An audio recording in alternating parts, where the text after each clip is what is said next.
सरकारे गरीब नवाज की तालीम तो देखो, फरमाते हैं बड़े से बड़ा नुकसान अल्लाह अकबर तुम्हें उतनी मुसीबतों की तरफ न ले जाएगा जितना मुसलमान को जलील करना। सरकार गरीब नवाज फरमाते हैं इंसान को गाली देना तो बहुत दूर की बात है, अल्लाह के रसूल ने फरमाया कभी खटमल को भी गाली मत दो, कभी पिस्सू को भी गाली मत दो। अगर तुमने खटमल और पिस्सू को गाली दिया है तो क़यामत के दिन अल्लाह तुमसे उसके मुतालिक सवाल करेगा। सरकारे गरीब नवाज फरमाते हैं अगर तुमने किसी मोमिन को गाली दी है और उससे माफी नहीं मांगी और तुमने तौबा नहीं की है तो मुझे डर है जब मरोगे तो तुम्हारा ईमान तुमसे छीन लिया जाएगा और तुम काफिर होकर के मरोगे। मेरे आका ने सलाम के दीवानों, मुझे बताओ जिस मजहब के अंदर खटमल और पिस्सू को गाली देने की इजाजत नहीं है उस मजहब में बीवी को गाली देने की इजाजत कैसे हो सकती है?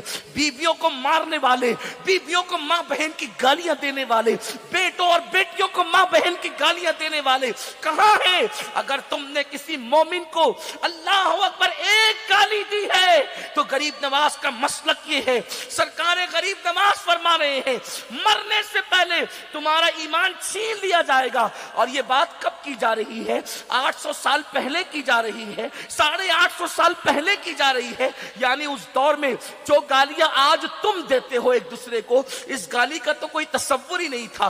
गाली कहते हैं किसी इंसान को उसके मनसब से हटाकर कहने को गाली कहते हैं। जैसे आपने इंसान को कुत्ता कह दिया ये गाली है, किसी इंसान को सुअर कह दिया ये गाली है, किसी इंसान को अल्लाह अकबर फाहिशा का बेटा कह दिया ये गाली है, ये है गाली। आप मुझे बताएं आप किसी इंसान को यूं गाली दें तो अल्लाह अकबर ईमान पर खात्मे के लाले पड़ जाएं। अल्लाह अल्लाह, आज तुम मुसलमानों के साथ क्या कर रहे हो? एक दूसरे का दामन पकड़ते हो, एक दूसरे से लड़ाइयां करते हो। तुम्हारा पड़ोसी तुमसे महफूज नहीं, तुम्हारे घर वाले तुमसे महफूज नहीं, हत्ता कि तुम्हारे माँ बाप तुमसे महफूज नहीं। कैसे मुसलमान हो? एक मुसलमान जो है वो खटमल और पिस्सू को गाली नहीं दे सकता। हम लोगों की जबानों को क्या हो गया? हम क्या कर रहे हैं? और याद रखना जन्नत लिखा कर नहीं लाए हो। अगर तुम्हारे मिंबरों से तुम्हें जन्नत के टिकट दिए जाते हैं ना तो ये तुम्हारे साथ धोखा किया जाता है। बड़ी माजरत के साथ हम बहुत ज़ौक से कह देते हैं फलां को देख लो तो जन्नत मिल जाएगी। मैं आपसे पूछता हूं जिसको दिखा के जन्नत बांट रहे हो क्या उसका जन्नती होना भी कोई यकीनी है? सहाबे किराम ने जिस जात को देखा था उस जात को मालिके जन्नत कहते हैं, लेकिन उसके बावजूद भी सहाबा ने रसूलुल्लाह के चेहरा देखने पर इक्तिफा नहीं किया था। कुरान जब उनका परिचय कराता है तो यूं कराता है तराहुम रुक्कान सुज्जदा यबतगूना फदलन मिनल्लाहि व रिदवाना, कि जब तू उन्हें देखेगा तो तू उन्हें रुकू और सुजूद करते हुए देखेगा। और वो ये जो काम करते हैं तुमसे तारीफ वसूल करने के लिए नहीं करते बल्कि अल्लाह की रजा के लिए करते। हमारी हालत क्या होगी? अमल से कोसों दूर और रसूमात के बंधन में बंध गए। अगर ईमान पर दूसरों को गालियां देने वालों और गालियां देकर अपने कलेजों को ठंडक पहुंचाने वालों, अगर ईमान पर खात्मा नहीं हुआ, मैं उलमा की मौजूदगी में बड़ी जिम्मेदारी से जसारत कर रहा हूं, गलती करूंगा तो इस्लाह करेंगे क्योंकि मैं एक छोटा तालिब इल्म हूं। अगर नबी का बेटा भी कुफ्र पर मरे तो वो भी जन्नत में नहीं जा सकता। मेरी और आपकी औकात क्या है? हमारी हैसियत क्या है?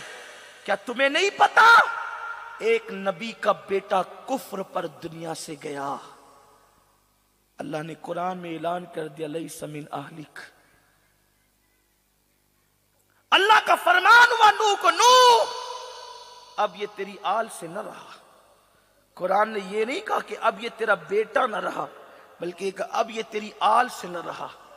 अगर नबी का बेटा होकर कुफ्र पर मरता है, बल्कि हद तो ये मैं हैरान रहता हूं कभी कभी, बाप आखिर बाप होता, नबी हो तो भी बाप बाप होता, वली हो तो भी बाप बाप होता, आलिम हो तो भी बाप बाप होता। حضرت نوح علیہ السلام کا بیٹا کافروں کی صحبت میں رہ کر بگڑ گیا، اور جب طوفان نوح شروع ہوا، نوح علیہ السلام نے جو دعا کی تھی اس پہ طوفان آیا تو بیٹا سامنے کھڑا تھا۔ اللہ کا حکم، نوح اسی کو کشتی میں بٹھانا جو تجھ پہ ایمان لایا۔ نوح علیہ السلام کی تمنا تھی کاش میرا بیٹا، توجہ کریں، دھیان کریں، آج میری قوم کا ذہن بن گیا ہے ہم نماز نہیں بھی پڑھیں گے تو بھی جنت اپنا ٹھکانہ ہے۔ داڑیاں منڈا کے گٹروں میں پھینکو، ہیروں کی طرح چہرہ بناؤ، جنت میں جانے سے روکنا کس نے ہے؟ جنت تو اپنے باپ کی جاگیر ہے۔ کشتی نوح علیہ السلام کی بنائی ہوئی ہے، اللہ کا حکم ہے کہ جو تجھ پہ ایمان لائے نوح اسی کو کشتی میں بٹھانا، کسی اور کو نہیں۔ نوح کے دل کی تمنا ہے علیہ السلام میرا بیٹا، بیٹا بیٹا ہوتا ہے۔ نوح علیہ السلام اللہ کے حکم کے سامنے کس قدر مؤدب ہے، سوچتے ہیں کہ بیٹا میرا کلمہ پڑھ لے تاکہ کشتی میں بٹھا، بیٹے کو سمجھانے لگے میرے بیٹے ایمان لے آ تاکہ کشتی میں بٹھا لوں، اس لیے کہ میرے اللہ نے طوفان بھیجا ہے، اب زمین سے پانی نکلے گا، آسمان سے برسے گا، دنیا ڈوب جائے گی۔ بیٹے نے کہا آپ کی اللہ کا طوفان جب آئے گا تو میں پہاڑ پہ چڑھ جاؤں گا اور اپنے آپ کو بچا لوں گا۔ حضرت نوح نے کہا کہ بیٹے جب تو پہاڑ پہ چڑھے گا تو میرے اللہ کا بھیجا ہوا طوفان تجھے وہاں سے بھی ڈبا لے گا۔ حضرت نوح علیہ السلام کا بیٹا جب نہ مانا، نوح نبی کے ہاتھ اٹھ گئے، اللہ میرے بیٹے کو کشتی میں داخل کرنے کی اجازت دے دے۔ ندا آئی اب اگر تو نے سفارش کی اس کی تو اپنے محبوب بندوں کی فہرست سے تیرا نام خارج کر دے۔ سنیو سوچو تسی، ایک باپ کی بنائی ہوئی کشتی، ایک بیٹا کفر کی وجہ سے داخل نہیں ہوتا، اور پدرانہ شفقتیں جب باپ کے وجود پہ غالب آتی ہیں تو باپ اپنے کافر بیٹے کے لیے دعا کرتا، اللہ مجھے اپنے بیٹے کو کشتی میں شامل کرنے کی اجازت دے۔ اللہ فرماتا ہے نوح اگر تو نے دوبارہ اس کی سفارش کی تو اپنے محبوب بندوں کی فہرست سے تیرا نام خارج کر دوں گا۔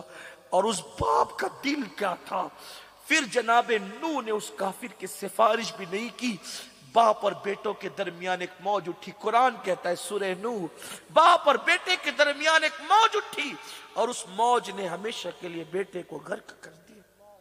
آپ سے میں پوچھنا چاہتا ہوں کس بلا کی میں سے ہے سرشار ہم، دن ڈھلا ہوتے نہیں ہوشیار ہم۔ آپ سوچتے نماز چھوڑ کر جنت ملے گی، آپ سوچتے جوؤں کی اڈوں پر رات گزارو گے جنت ملے گی، جنت لکھا کر لائے ہو، جنت کی ضمانت دی کس نے ہے؟